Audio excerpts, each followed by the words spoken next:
How can I get a wiring diagram for a John Deere L111 without costing a lot of money?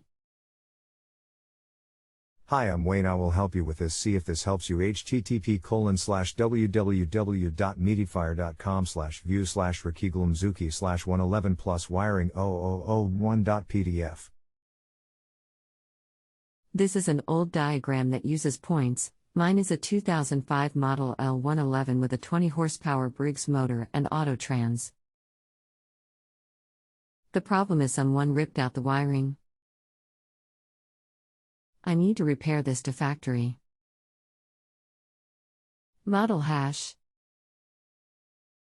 Thank you for that. I will opt out and send this back to the board. Don't reply or rate me as it will lock the question back to me. Sorry, I could not help.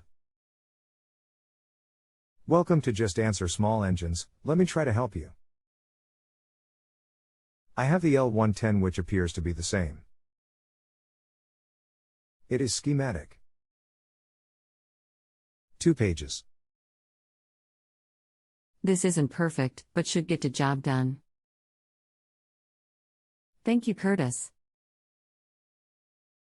Thank you. If you have a home improvement or appliance question and want to chat with an expert now, visit justanswer.com/ythi.